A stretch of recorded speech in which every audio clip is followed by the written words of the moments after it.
कि 9 महीना में तो बच्चा पैदा हो जाता है। मैंने कहा कितनी वैज्ञानिक बात कर रहे हैं, ये तो वैज्ञानिकता है, प्रकृति का नियम है, 9 महीना में बच्चा पैदा होता है। लेकिन जो बच्चा पैदा होता है, क्या वो बच्चा 9 महीना में फिर बच्चा पैदा कर देगा क्या?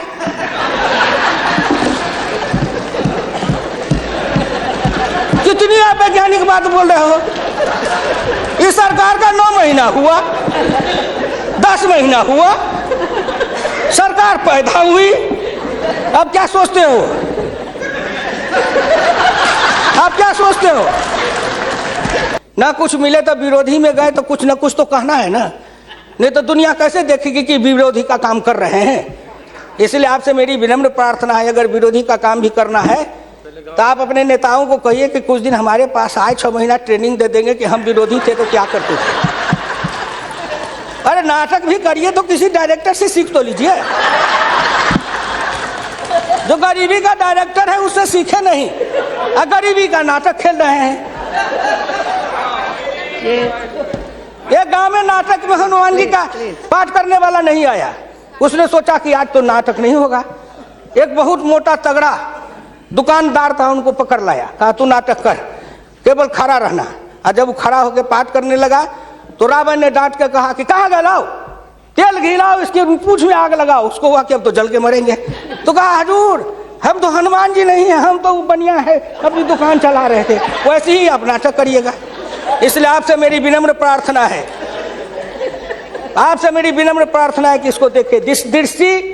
दिशा, जब तक आपके पास में दृष्टि नहीं बनेगी, आपकी दिशा नहीं ठीक थी, आपकी दृष्टि नहीं ठीक थी, तो आप संकल्प क्या कर रहे थे? चलता है सब, आप कहे कि हम भी चले, आपका बजट चला, आपकी अर्थनीति चली, आर्थिक विषमता, सामाजिक विषमता, राजनीतिक विषमता, प्रशासनिक विषमता। क्या मैं पूछता हूं कि आपके किसी बजट से इन विषमताओं को अंत करने के लिए कोई काम किया? नहीं किया।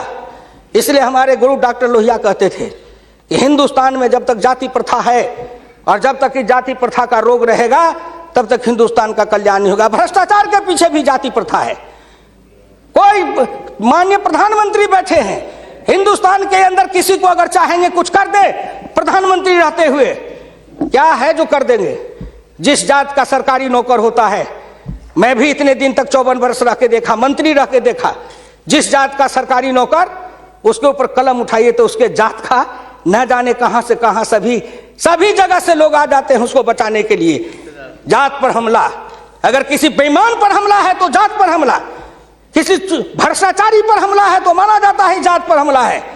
इस जात को तोड़ने के लिए सबसे बड़ा कदम उठाना पड़ेगा।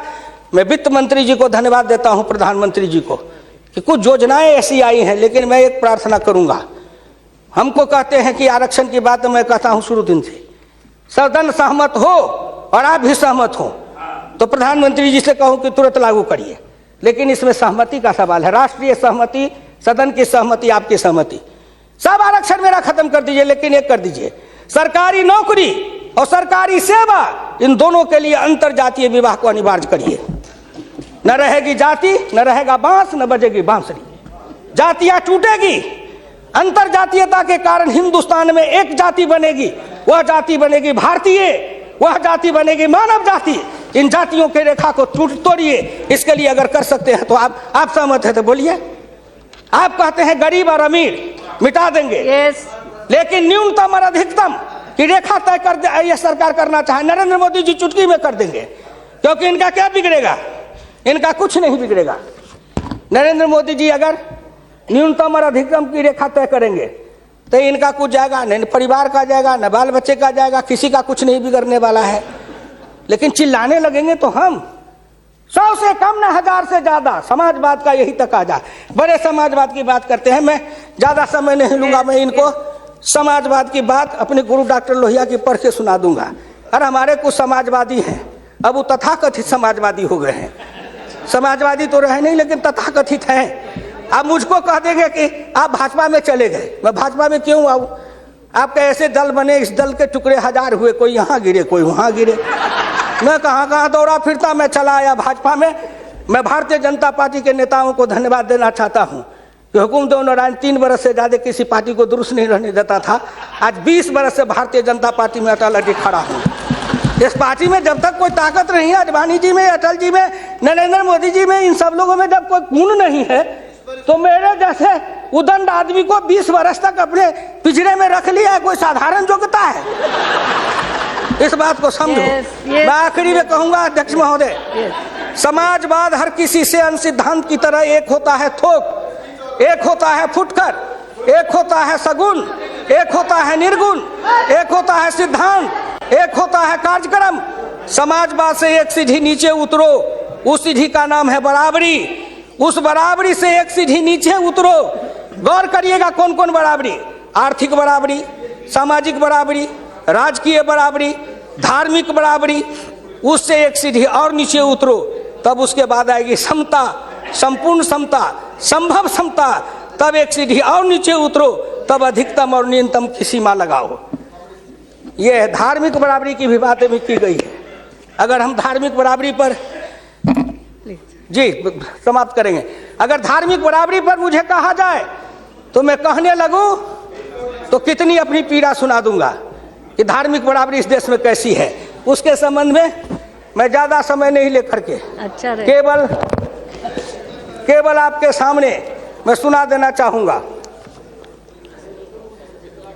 समन्वय दो तरह का होता है, एक दास का समन्वय, एक स्वामी का समन्वय। मैं नहीं कहता, महान समाजवादी अर्थशास्त्री डॉक्टर लोहिया ने इसी सदन में 26 मार्च 66 को कहा था। गौर से शब्दों को सुनिए। समन्वय दो तरह का होता है, एक दास का समन्वय, एक स्वामी का समन्वय। पिछले 1000 बरस के इतिहास से हिंदुस्तान ने स्वामी का समन्वय नहीं सीखा, वह एक दास का समन्वय रहा है। मैं तो श्री नरेंद्र मोदी जी सरकार से कहूंगा कि 1000 साल से भारत दास भाव से सांस्कृतिक समन्वय में रहा है। अगर वो स्वामी भाव का समन्वय में भारत आना चाहता है तो क्या अपराध है?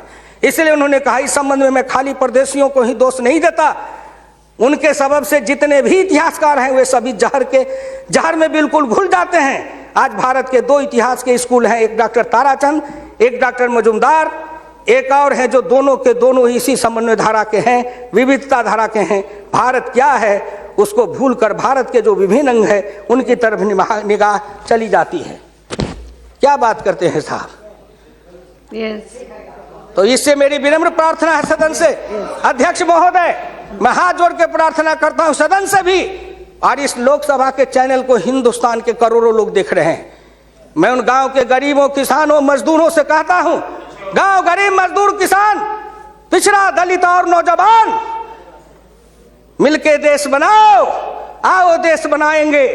और नरेंद्र मोदी के प्रधान रहते हुए एक बार नहीं, अगर हिंदुस्तान में आपने जितने दिन रहा, एक बार में तो थोड़ी सी रेखाएं बनाई जाएगी, दूसरे बार में मिट्टी डालेंगे, तीसरे बार में तब न पिचिंग करेंगे। तो हमको भी आपको इतना समय दिया, तो मैं गांव गरीब, किसान, मजदूर, पिछड़े, दलित, इन सब से हाथ जोड़ के प्रार्थना नौजवानों से करना चाहता हूं, आओ कदम में कदम मिलाओ, मिलके हिंदुस्तान को बनाओ, सफर समता लाएंगे, आर्थिक समता, सामाजिक समता, राजनीतिक समता। अगर इन्होंने मुझको 12 रुपया महीना पर जीवन बीमा कर दिया तो बड़े लोगों का कलेजा फटने लगा कि 12 रुपया में सबको जीवन बीमा कर रहे हैं। खेत में काम करेंगे, बीमार पड़ेंगे, मरेंगे, तो हम जिम 1 रुपया, हाँ 12 रुपया साल, 12 रुपया साल, 1 रुपया महीना। तंबाकू का गुटखा भी खाते हैं तो 3 रुपया में मिलता है, उससे भी सस्ता जीवन बीमा इस सरकार ने दे दिया गरीबों को। करेजा तो इसलिए फट रहा है, करेजा में दर्द इसलिए है, इन्होंने जो और योजनाएं चलाई, गाय के पशुपालन के लिए, गाय के उत्थान के लिए योजना, इत्यादि इत्यादि कई योजनाएं हैं, क्या गिनाऊं। हरि अनंत हरि कथन अनंत। मुद्रा बैंक बनाए, उसमें छोटी इकाई वाले को कर्जा देंगे, छोटी इकाई, वो छोटी इकाई का जो गांव वाला कर्जा खाएगा उसको किसको देंगे ये? इसलिए आपसे मेरी विनम्र प्रार्थना है कि 1 सेकंड में, 1 मिनट में इस बात को कह के खत्म करूंगा। राष्ट्रीय नमूना सर्वे के मुताबिक देश में 5.70 करोड़ उद्यमी हैं, इनमें 11 लाख करोड़ रुपए की पूंजी लगी हुई है, इनसे 12 करोड़ लोगों को रोजगार मिल रहा है। लेकिन इस क्षेत्र के उद्यमियों को पूंजी में कर्ज का हिस्सा केवल 4% है, जबकि अनुमान के अनुसार बीते 22 वर्षों में बड़े उद्योग में 50 से 60 लाख करोड़ रुपए की पूंजी लगी हुई है, इनसे मात्र 22 लाख लोगों को रोजगार उपलब्ध है।